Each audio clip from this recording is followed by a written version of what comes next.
What's up, family? So we have to continue our coverage of the full mask off moment here from the Democrats when it comes to being soft on crime. So with no further ado, I want you guys to check out this clip and then we could go from there. The Democrat Party does not fight for, care about, or represent American citizens. It is an entity devoted exclusively to the defense of hardened criminals, gangbangers, and illegal alien killers and terrorists. The Democrat Party is not a political party. It is a domestic extremist organization. Look at Chicago. They've shut down the police department. They've handcuffed law enforcement, and as President Trump says, they have turned the streets of Chicago into a bloody killing field. Here in Washington, D.C., before President Trump launched the federal law enforcement liberation in D.C., there was a murder on the streets of this town every other day. Body after body after body after body. That was Washington, D.C.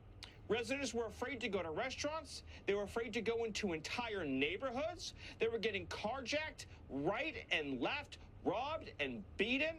That was Washington, D.C. Now we're 2 weeks homicide free, the safest the city has ever been in its entire history. And the Democrats, instead of jumping up and down and saying, thank you, President Trump, thank you for saving our lives, thank you for saving our cities, thank you for scrubbing away all the graffiti, the trash, the homeless encampments, the druggies. Instead of cleaning up the city, instead of thanking him for that, they're saying, President Trump, how dare you save our lives? How dare you save our children? How dare you save our city? The Democrat Party, Sean, that exists today, it disgusts me. I do not recognize that party, Sean. He is wrong. He's right. He is I want to go wrong. back. I want to go back. We should point out, but can I just say He talked about the watch. I kept Okay, my watch Stephen in my Miller, top drawer. but anytime that we that is hear, a You know, but Arthur, priority. can I bet just you you say, took a car service here. See, I bet you get chauffeured around. When was the last time you were on the subway? you When have. was the last time you were Let in me tell you Brownsville, something, my Bed-Stuy, friend. East Let New me tell York? you, my Hang friend. on You a have second. no Hang on a idea second. about my life. So you Okay, don't so want when to was the talk last about time you were on that. the New York City Arthur, subway? Tell us. Arthur, last hang week. on just Okay. Last week. Hang Did on you feel just one comfortable? second, Did you feel Arthur. safe? I did, but Arthur, can I just say, let's just- can I just say for really one quickly, second. Abby, because Hold on. anytime that we play something from Stephen Miller, it would be journalistic integrity to point out that he is a white supremacist and he is the brainchild behind this policy. That's not my opinion, that's actual fact. And for him to purport lies from the Oval Office as a white supremacist, I don't know. it should be Listen, pointed you're out. casting big Look, listen, hold on a aspersions. It's second. reporting Washington Hold on a Wall Street second. Journal's own. This is wild. I gotta agree with Stephen Miller. And I want you guys to see this clip. I think the reason why you may feel that way, Arthur, is because you maneuver in society with a certain privilege. The question is, who are these? Well, hold law on. What enforcement- privilege? When I get on the subway, May- just if tell I me. can- if Just I tell me may the privilege. be- When if I'm dressed I like this on the may- subway, I am a target. That is not a privilege. I'm a target. If I There's the guy who may- probably has a wallet and a watch. Arthur, I want you to be That's not open. privilege. I want you to have a little bit of intellectual curiosity and be open and let me Okay, I'm finish my very point. curious. Thank you. I think when you ask the question, who is the militarized law enforcement there to protect and who are they there to protect from? And so often in this country, particularly, that is how law enforcement swole their ranks. There was so much violence against people of color, black people in particular in this country, that they said it's okay to beat a black person, to murder a black person, But but who you are the gotta victims? be wearing a badge when But you who do are it. the victims? Do you want to listen or do you can't talk and listen at the same no, time? well, I so let me can. so I'm let me just tell you. multitask. It doesn't sound like it. My point to you is I am telling you on the front lines what is happening. And there are militarized police force going in harassing longtime law-abiding citizens of Washington, D.C. And so when we, who are probably a little more familiar with American history perhaps than you, look at the military turning the police force on its own people, we remember the examples like Tulsa, when law enforcement dropped bombs on its own community. We know what it is like to we're have far people. from that, though. We are very, not very so far. We are from not that. so far We're from that. dropping We are not so. bombs. We are actually not so far from Hang that. on. We need to bring. That is wild. He had a point when he said, who are the victims? And she basically went away from the whole conversation, trying to basically deflect and take the conversation to a whole different topic that has nothing to do with what Stefan Miller talked about and what the guy in the suit, I don't know his name, is talking about when it comes to victims that are just trying to live their life, everyday Americans trying to live their life, and they can't even enjoy their neighborhood or be present in their neighborhood or even enjoy their city due to crime being so outrageous. And she's trying to say that the military is forcing police to turn on law abiding citizens. I just want you guys to understand where they're going with it when it comes to the Democratic Party and stuff like that. Now, I want you guys to see this last clip before we get to Mayor Brandon Johnson, and then I want to start giving my input right after this clip so we can have a viable conversation. I want to get you guys' thoughts. So, with no further ado, check this out. President Trump has not even had control over Washington, D.C. for 30 days, and I have on my For You page video after video showing D.C., specifically Union Station, and how clean and safe it is.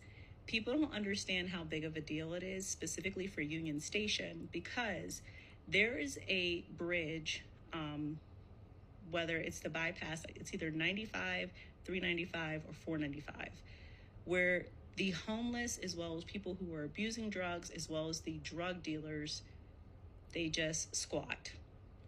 It's clean. It's all gone. This was also an underpass bridge where people would throw their waste. So you would drive on the main road, and to the left and right of you is nothing but trash. It's all clean. People don't understand how big of a deal this is, because the Capitol is right there within like a 6 or 7 minute walk. And then also local residents, they did not like walking there, whether in the daytime or the evening. Some people would take taxis just to avoid any type of encounters. And people have been talking about cleaning this up for a decade. And you mean to tell me President Trump hasn't even had control for 30 days and he cleaned it up? Bingo.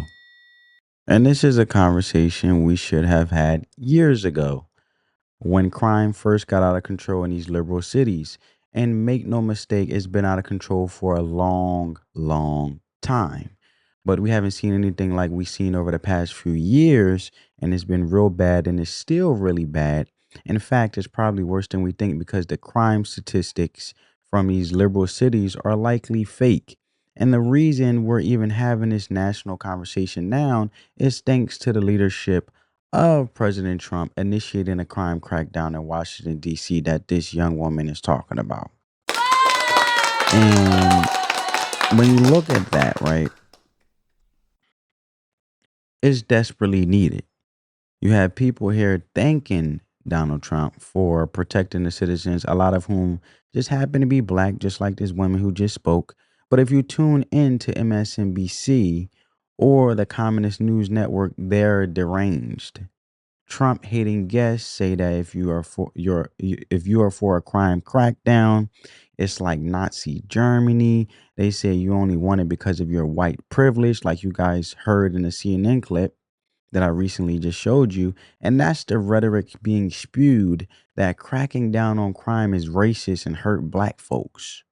And this is why the Democratic Party is so unpopular, because the easiest layup they could get right now is to be tough on crime. But as you're about to see with Chicago Mayor Brandon Johnson, they just can't do it. Here is a politician so committed to his ideology, so allergic to basic common sense, that he is incapable of answering a simple, direct question, even when his city is crying out for help. So now let's get right to it, because we're about to watch a rare moment on MSNBC. The host, Joe Scarborough, who still claims to be a conservative, has been one of the few on the network to actually press Democrats on crime. And he knows they need to crack down. And he says that Democrats behind closed doors are happy with what Trump is doing. And here he confronts woke Mayor Brandon Johnson with a straightforward question, a softball question, really. But would more police officers on the streets of Chicago make the city safer? It's a yes or no question, but for Mayor Johnson, it's an impossible test. So with no further ado, check it out. And what programs would you want funded? What specifically do you consider to be violence prevention programs? $800 million be used for? Yeah. Yeah, that's a great question. So we have been working with community violence intervention workers, or CVI. These are community-led organizations that are spending time on the ground in the neighborhoods, working to squash conflict, to prevent retaliation from occurring. Look, I live on the west side of Chicago. It's the Austin neighborhood, one of the most dynamic communities in the entire city, but it has been mired in disinvestment.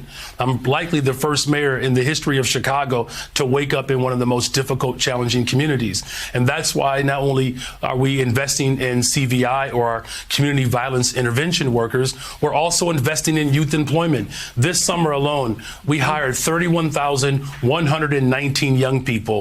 And in the neighborhoods where youth employment was the highest, we saw the most significant decline in violence. He also can help support mental and behavioral health care services. I've reopened the 3 mental health clinics. We've expanded mental health crises workers all over the city so that when mental health crises occurs, a police officer doesn't have to show up to that scene. But we have a trained professional to be able to address these crises. The other thing that he can help us with is the federal government can help us with. I've revamped the entire detectives bureau within the city of Chicago. And now we have a clearance rate almost 77%. One of the deterrents of crime is to actually solve it, to bring closure, to bring justice. These are just a few examples that I know mayors across the country are calling for.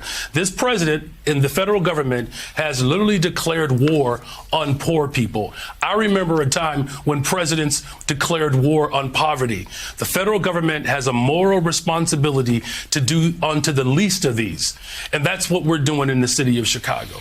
So let me ask you, Mr. Mayor, those all sound like great programs. I'm curious, would you also like to get federal funding to help put 5,000 more cops on the street in Chicago? Would that help drive down crime? Well, look, policing by itself is not the full strategy. No, I understand that. You've talked about the other things you want, and I said those are good and important programs, but I'm asking also, would 5,000 more police officers on the street in Chicago be helpful to go along with all of those social programs that a lot of cities are engaging in and having success with? Now, this is the second time Joe has asked Mayor Brandon Johnson the same question. Peep how many times? Well, look, here's the best way I can put it, Joe, is that in the 90s when I was in high school, we had 3,000 more police officers and we had 900 people being murdered every single year in Chicago. It's just not policing alone. Of course, we want more detectives. I know it's not policing alone, but I know it's not policing alone. You've told me everything else you want. I'm curious, and this does come down to an ideological difference between people. Do you believe that the streets of Chicago would be safer if there were more uniformed police officers on the streets of Chicago? Third time. I believe the city of Chicago and cities across America would be safer if we actually had, affordable housing. Look, okay, I'm not saying that that's not the question I asked. My question is, and I just need a yes or a no. He just couldn't do it. He couldn't bring himself to say yes. It's the one word that would reassure millions of his citizens, the one word that would signal he understands the primary duty of government to protect its people, but that one word goes against the woke Bible and 4 ideologies like Mayor Brandon Johnson has. The scripture written by their radical lunatic base is more important than the streets. So let's break down what we just saw. This wasn't a politician carefully weighing a complex issue. That was a true believer backed into a logical corner. And the host asked the question not once, not twice, but 5 separate times. And each time Mayor Johnson dodged, weaved, and retreated into the safe space of progressive talking points. He talked about affordable housing, mental health care, and youth employment. But those social programs are not successful because they stop crime. No, that's not how that works. We've seen this time and time again. These cities pour millions and even billions of dollars into crime-infested neighborhoods with these social programs, and they end up not doing a darn thing because all that money changes nothing at all because the crime is too out of control. You have to have a crackdown on crime first. And it's fascinating how backwards Democrats are, because woke man Brandon Johnson admits he has no issues working with federal law enforcement to confiscate guns, but he has a major issue with local policing working with the federal government to deport illegal immigrants who are committing crimes. And to him, that's a step too far. But it's mind blowing to me because you confiscate guns from citizens, yes, but please deport criminal non citizens. Oh, that's a big problem.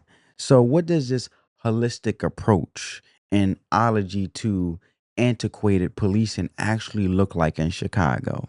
First, the police budget. Mayor Johnson's defenders will tell you he hasn't cut the budget. In fact, it's slated for an increase to nearly 2.1 billion for 2025. But this is a classic case of political misdirection, because you have to look closer. While the dollar amount goes up, that's largely due to contractual pay raises, and the number of actual sworn officers has been shrinking, and the Chicago Police Department is currently down well over 1,000 officers from its budgeted strength. So over 1,000 few officers to answer 911 calls. So what's the response? An all outright hiring campaign? No. The mayor's proposed a 2025 budget actually eliminates 456 of these vacant positions and provides no funding for a major hiring push. And he's letting the department shrink. And this is defunding by attrition. Plain and simple. They'll point to a plan to promote new detectives, but that just shuffles the deck because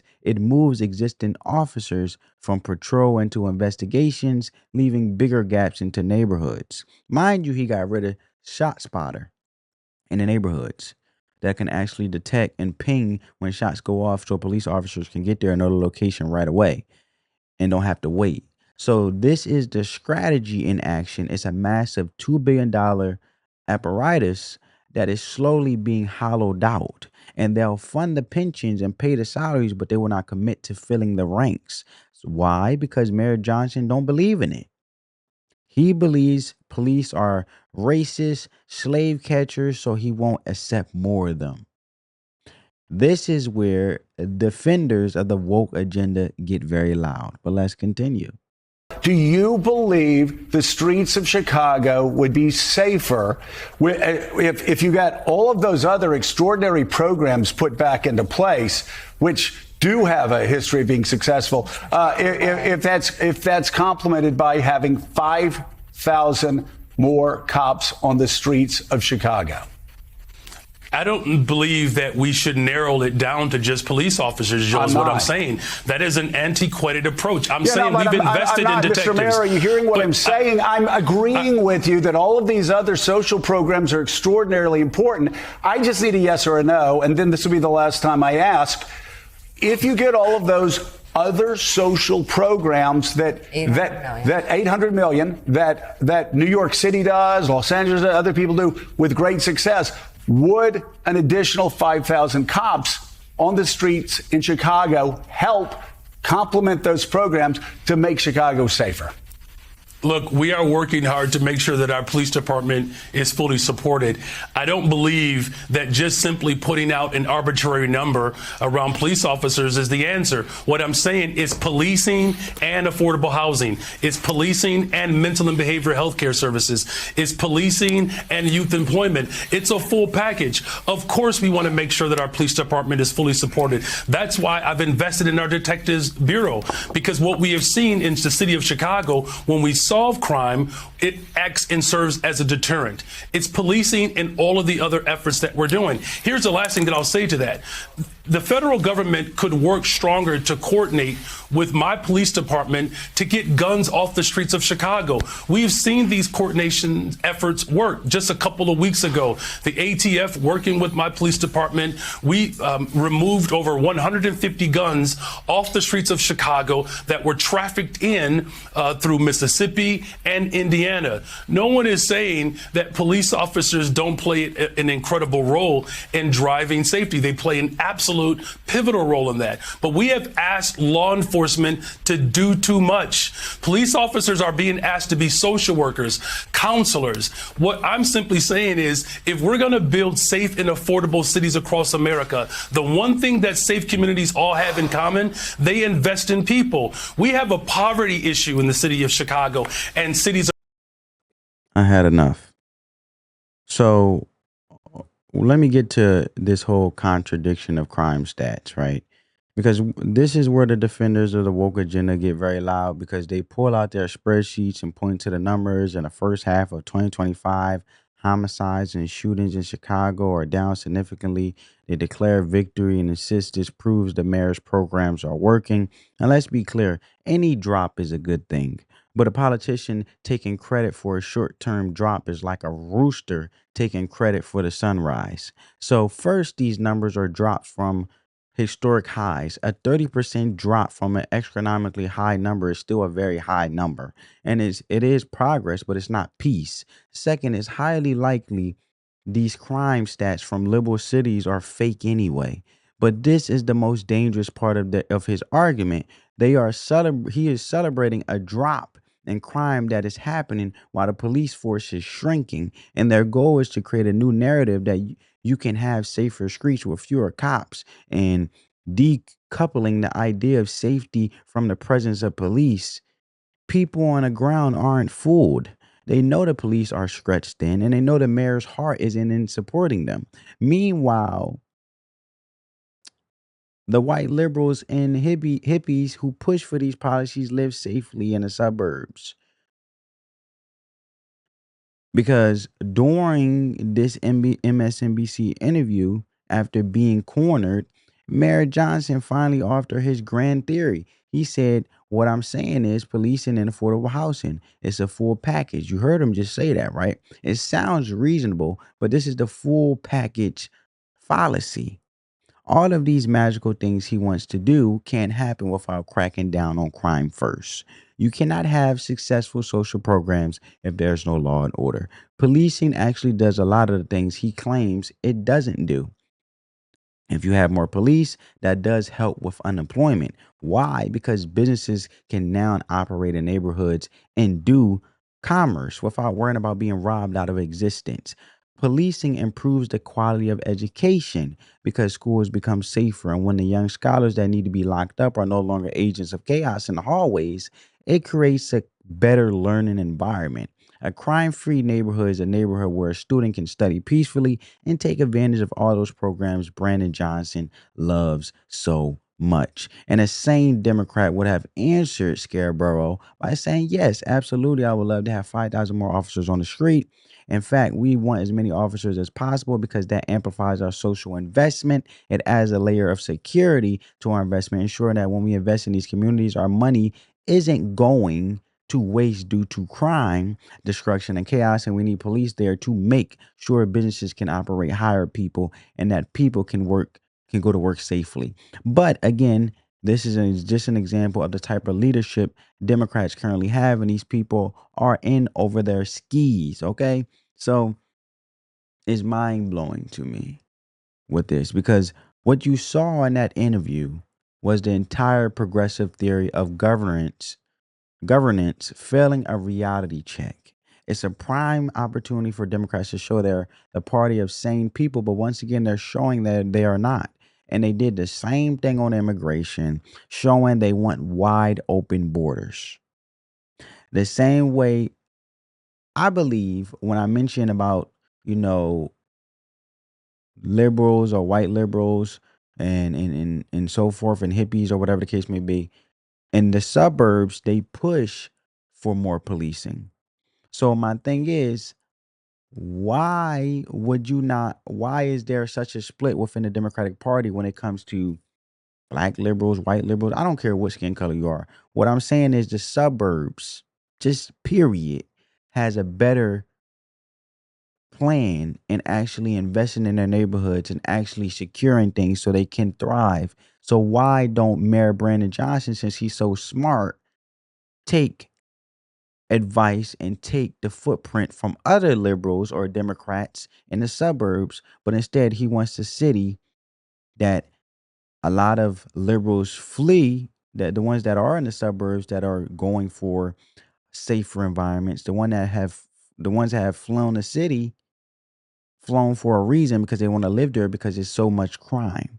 So why don't you look amongst your own party, amongst the divide when it comes to those living in the city, holding on to their life because they're struggling and trying to figure it out and they have no choice to leave, they have no choice but to stay, and those who did leave that live in the suburb that are liberals as well, and see why, and also take note to why those liberals went to the suburbs and why they don't want to live in the city that you are supposed to be governing and having the best interest of people, of the American people, let alone law-abiding citizens, aka Chicagoans, when it comes to safety.